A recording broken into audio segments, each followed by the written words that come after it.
I am Mary Elizabeth Baxter, and I can do anything I put my mind to. I can make a great soufflé, I can apply red lipstick on a moving bus without a mirror, I can ace my A-levels and get into the most competitive art history degree in the country. I can perfectly calibrate the amount of bleach and dye needed to achieve my trademark candy floss hair colour. And this year, I'm putting my mind to having sex with Felix Balfour. He's over there, actually. That guy. No, not that guy. Come on, he's so not my type. Yes, that guy. The one with the swishy blonde hair flopping back from his face, and those light blue eyes, and the stupidly full lips, and the rather stern jawline, and the tight white t-shirt, and the bell hooks tote bag. Him. He of history's most rakish smile, and the editor of Quad magazine, the mag for students of Queen Anne's College, London. I gaze at him across the top of my single glass of rosé, simultaneously hoping he doesn't catch me looking, but also knowing that if he does, then maybe that can be a nice little gateway into something. I let my crush marinate, simmer if you will, all throughout my first year. A little flirting here, some highly charged eye contact there, a bit of very close dancing in the club on magazine nights out, but didn't convert the potential into anything more than that. I wanted to get my feet under the table at the magazine, establish myself as a talented person on the staff before crossing that particular sexual bridge. And now, I'm ready to cross. This is kind of weird, right? Patrick says to me, nudging his hip gently against mine, snapping me out of my Felix-flavoured daydream. I ask, tearing my eyes away from Felix. Like having us all in one place. His eyes scan across the room, where there are very much two camps, the newspaper people and the magazine people. I feel if you didn't know there were two camps, you would still be able to tell. It's not that the newspaper people are dry, per se. It's just they're not as stylish as the magazine lot. Don't quite have the same élan. More serious. Less fun. So we generally keep ourselves to ourselves. But for some reason, Jack Sampson, the president of the Quad Media Organisation, decided we had to kick off the new academic year by mixing. Or, more likely, he didn't want to spring for two separate events, so here we are, the week before term starts, pretending that we're going to mix. Yeah, it is a bit, I say, taking a sip of my drink. Well, they tried, I suppose. Two households, both alike in dignity, Patrick says dryly. Ha! Try saying that to one of the newspaper lads. I don't think they consider us magazine lot very dignified. What's not dignified about arts and culture and lifestyle and fashion? And advice columns, I add. Naturally, I think my advice column is very important, and so do the students of Queen Anne's College. I started it halfway through last year when I was a mere fresher, just a little baby fish swimming in the great pond of London's biggest interdisciplinary university. Because last year's editor, Emily Daly, was also a cute, chubby gal with great taste, so basically let me write what I wanted. And advice columns, Patrick reassures me. He's the deputy editor, Felix's right-hand man, having graduated to that position after being last year's film editor. Patrick is notable for being one of the hot gays, conspicuously good-looking and, well, gay. I'm going to get another drink. Do you want something? I shake my head. No, I'm all right, thanks, Pat. You sure? He says, glancing at my nearly empty glass. I shrug. I'm not much of a drinker. Very wise, he says before disappearing into the throng. Instead of joining Patrick at the bar, I make a beeline for the jewel in the crown of the Queen Anne's College Student Union, the jukebox. An actual old-fashioned jukebox that's somehow been rewired to operate digitally and contains about 1 million tracks, give or take. I weave my way through the crowd, making a very concerted effort not to look at Felix again, instead bumping my hip against Tyler, my beloved music editor buddy, as I pass. They wink at me across the top of their beer bottle and go back to chatting to a girl I recognise from the newspaper.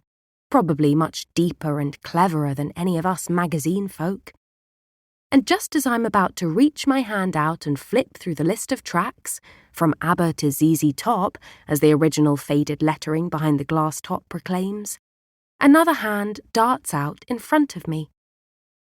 "Wow," I say, taken aback, looking up to identify the owner of the interloping hand, which is now pressing numbers on the machine. The interloper hears me and looks over his shoulder. "Oh, sorry," he says, looking down at me. He's very tall and just generally quite large, like a bear. "I didn't see you there. Not sure how, though." He looks me over, presumably taking in my rather ostentatious hair, rather ostentatious makeup, and rather ostentatious outfit. I raise my carefully plucked and filled-in eyebrows. "What were you going to cue up, anyway?" "Fantasy by Mariah Carey, but you just..." I cut through the air with my hand in a swift gesture. "Snuck right in there." "Well, you could do worse than my choice," he says, shrugging. "Since Genius of Love by Tom Tom Club," he begins, but I get in there first, not willing to let him think he's telling me something I don't already know. "Is sampled on Fantasy by Mariah Carey," I say, fluttering my eyelashes and smiling sarcastically. "I'm Mary Elizabeth Baxter, by the way." I decide to be polite, but nonetheless try very hard not to instinctively start swaying my hips to the extremely catchy sound of the track he chose. "That's a very sensible name for..." he begins before cutting himself off, instead moving his jaw from side to side. "For what?" I ask, folding my arms across my chest. Or rather, slightly below my chest, because my chest is rather large. He doesn't say anything. "For such a silly person?" I run my fingers over my M necklace, feeling the comforting smoothness of the puffy letter against my fingertips. He rolls his eyes. "Well, you do have candy floss hair, and are wearing..." He surveys my outfit. "Some kind of nightie?" "It's a baby doll dress," I protest. Why am I defending myself to this rando? "A baby doll dress," he says, nodding. "Got it. I'll remember that for next time I go shopping." "Anyway," I say, flustered, "who are you? I bet you've got a very silly name for such a sensible person." He exhales. "Laurie O'Donnell," he says flatly, holding out his hand. It's big and fleshy and looks pleasingly warm. I extend mine, not dropping my gaze so he doesn't think I'm intimidated by him. Instead of shaking it, he picks up my hand and looks at my nails. "Of course," he says with a smile. "Of course what?" I ask. But I know it's going to be something about the lilac glitter gels that I've got on my long oval nails. He drops my hand. "Of course nothing," he says. "Ignore me." "Oh, believe me, I will," I say, narrowing my eyes. Who is this guy? I mean, beyond being Laurie O'Donnell. "I take it you're on the magazine," he says. "Why, because I'm so frivolous?" "Because I don't know you," he says, exasperated, as if he hadn't just been intensely judging me for my frivolity. "I'm the research editor on the newspaper. I report on the research the different departments of Queen Anne's are carrying out." "Very noble," I say. "I'm the advice columnist for Quad magazine." "Delightful." "It is, actually. I'm extremely delightful." "And what kind of advice do you dispense?" "Wise advice about dating and relationships." "And do you have a lot of experience in that field?" I can't quite tell if he's asking if I'm a slut, but he might be. "I suppose you could say that," I say, blinking slowly, unwilling to defend myself against his assumptions, because I fundamentally don't think there's anything wrong with being a slut. But mostly just my own natural wisdom. "What kind of qualifications do you need to be an advice columnist?"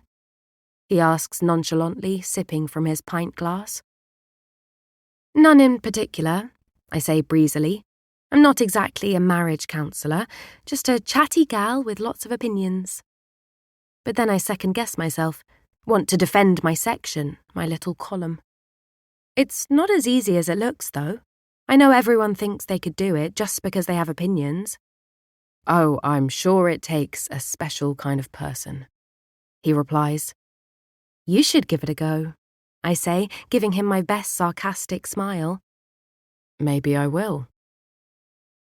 The track is winding down and no one is going to get between me and the jukebox this time. Excuse me. I gesture for him to move to the side so I can get to it. I type in the number for Fantasy by Mariah Carey, which I know by heart. Laurie looks at me, a faint, amused smile dancing on his lips. Annoying. I turn and say to him over my shoulder, anyway, I think the best version of Genius of Love is the live version with Mystic Bowie. So do... Laurie begins. But suddenly our little tete-a-tete comes to an abrupt end with the arrival of a gaggle of what I would be able to identify at 100 paces as newspaper people, just by their artfully unstudied outfits. A tall girl with lank blonde hair says very much to Laurie and very much not to me, "We're going to head off to the college tavern if you're coming." "Oh, I'm coming," he says dryly. A very dry person, isn't he? "Well, it was a pleasure meeting you, Laurie," I say sardonically. "You too, Mary Elizabeth," he says, as if my name has air quotes around it. Ugh! And with that, he's gone. What a strange, infuriating little person. Well, not that little, I suppose. Quite big, really. Finally, my beloved Fantasy by Mariah Carey blasts out over the speakers, and I rejoin my crew of mag lads, ladettes, and those like Tyler who have decided the gender binary does not serve them. With the newspaper lot disappeared off to the pub, there's less of a sense that we somehow have to be on our best behaviour, and we dance and chat and drink in peace until there's only a few of us left. Love the baby doll dress, Felix murmurs into my ear as he hugs me goodbye. He always says exactly the right thing. Let me state once again for the record, this year I'm putting my mind to having sex with Felix Balfour.